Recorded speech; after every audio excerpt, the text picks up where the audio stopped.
Hello, everyone. I'm ZHAO Chuang. Today, we are going to draw a zebra. The zebra has many stripes on its body.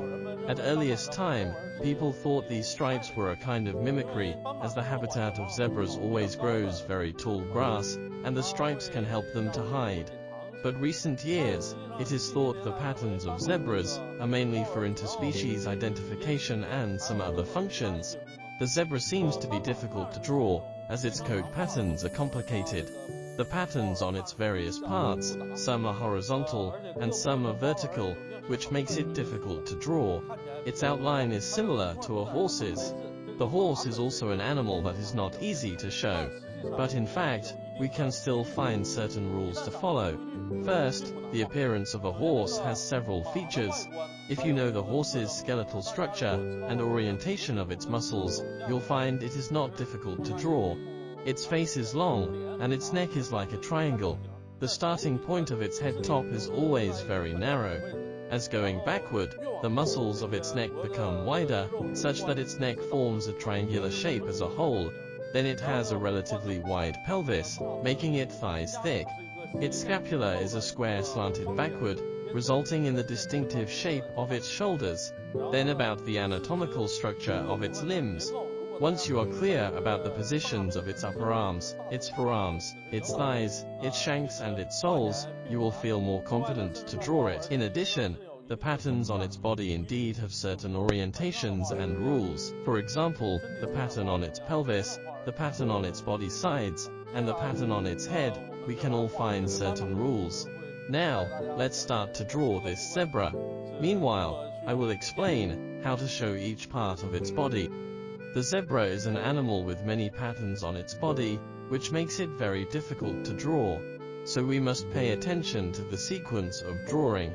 We should draw its body contours first, then fill the patterns based on certain rules.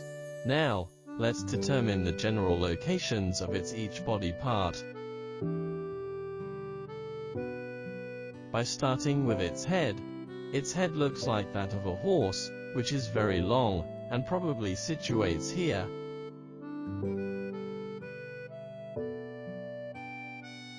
Its mouth is relatively narrow. The part above its eyes is the widest, then becomes narrow as going upward. Its ears are probably here. Then similar to the horse, it has a very sturdy triangular neck.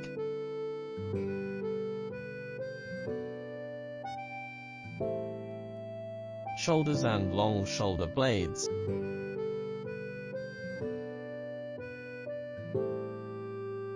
Its upper arms are short with its majority wrapped in the skin. Then its elbow. Its long shank. Its ankle and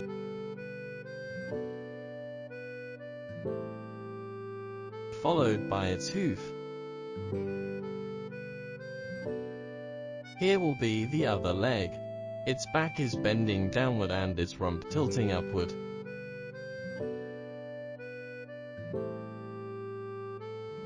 Its thigh is very strong,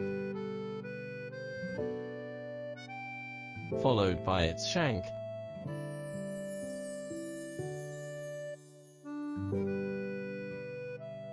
When we draw this step, we can use loose short lines to sketch the rough outline. The zebra is actually a very fat animal. Its trunk is very rounded. So we can draw its belly somewhat larger, hanging downward like this. Then this is its tail. After drafting the profile, we can strengthen these lines. Let's begin with its eyes. The position of its eyes is wide. We draw its head slightly sideways, and facing us. From this angle, we can see its eyes are like this. Its lower eye bags are big and its eyelashes long.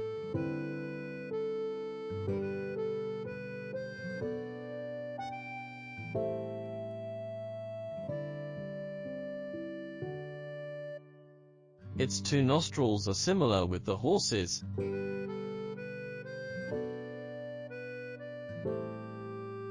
then its mouth.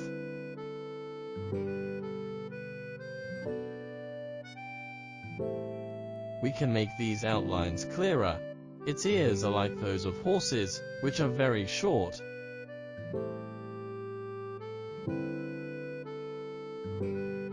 Then its neck. On the top of its neck, from the rear part of the head, the mane starts, resembling the horse.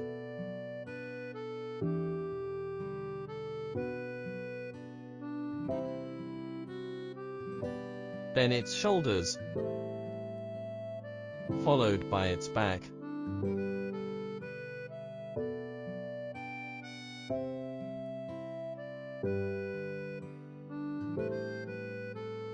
Rump, thigh, and shank.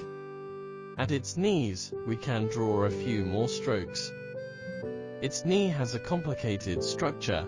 At the two sides of its shank, there are developed muscles.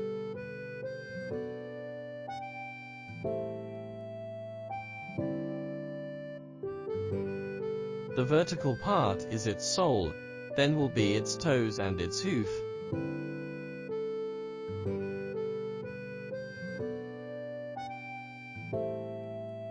We continue to draw the sole and hoof on the other side.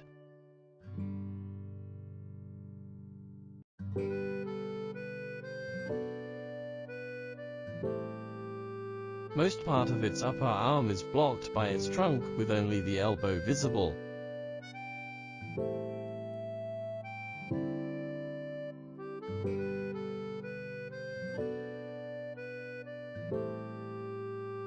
Then its ankle, which is equivalent to our wrist. Going down are its palm and its hoof. The other side is the same, the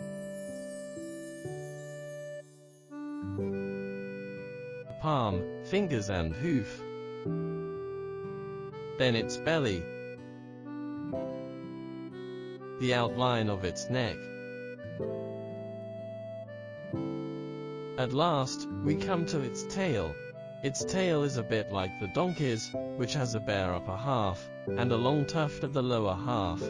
Like this, we finished its outline. Now, let's draw its patterns.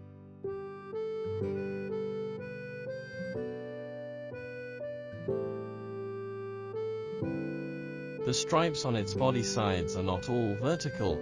The part near its waist is the boundary between vertical stripes and horizontal stripes. We can draw a big check mark here. Above the check mark, we can draw some patterns like this. Use long backward stripes and long forward slanting stripes to fill this part. Make sure this part has such a shape.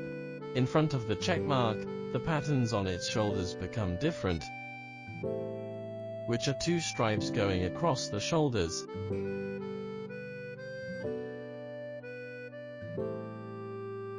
We can focus on these several distinctive patterns and draw them first. Under the shoulder, the herringbone-like stripes gradually become horizontal and interspersed back and forth.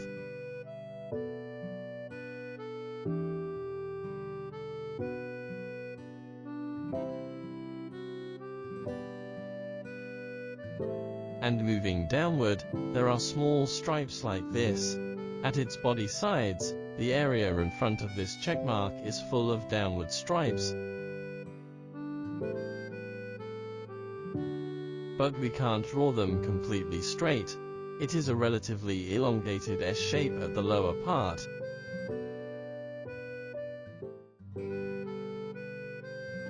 Then go further forward. Please note some patterns are actually in shape of a circle with a notch in the middle. Look at this pattern, which should be an elongated circle, but incoherent in the middle, so they look like two stripes. The stripes at its rear part are horizontal and forward extended.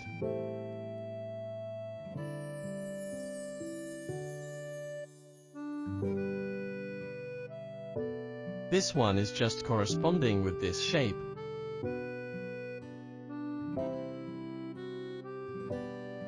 So in nature, the patterns on animals are magically reasonable.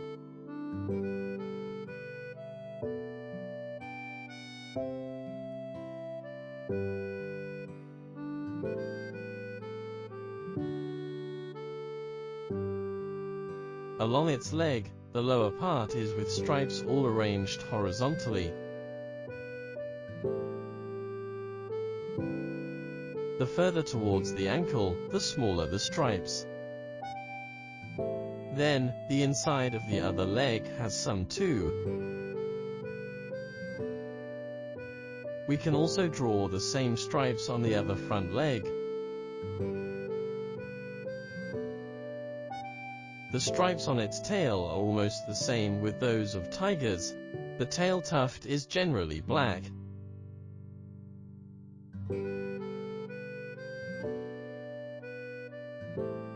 Next, we move forward to draw the stripes in front of its shoulders.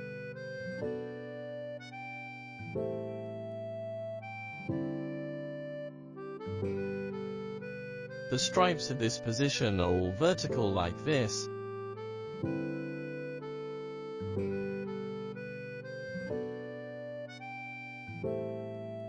These vertical stripes extend upward all the way to its mane. Its mane is composed of black and white stripes, not in a uniform color.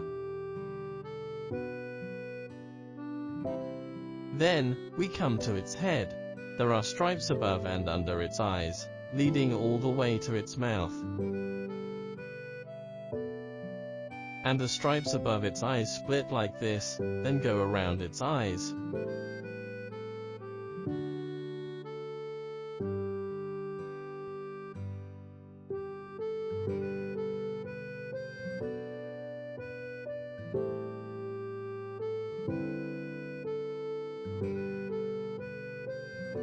On the other side, we can see the same stripes.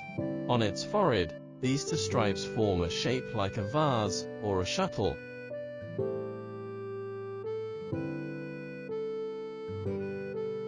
In its middle, there is a narrow line. We draw more stripes going downward like this. The mouth of zebras are black, so we color its mouth black. When coloring, pay attention to the surroundings of its nostrils. We can leave some lines blank.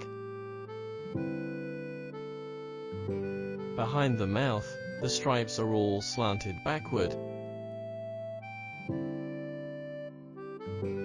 Okay, at last, we can color the hooves dark.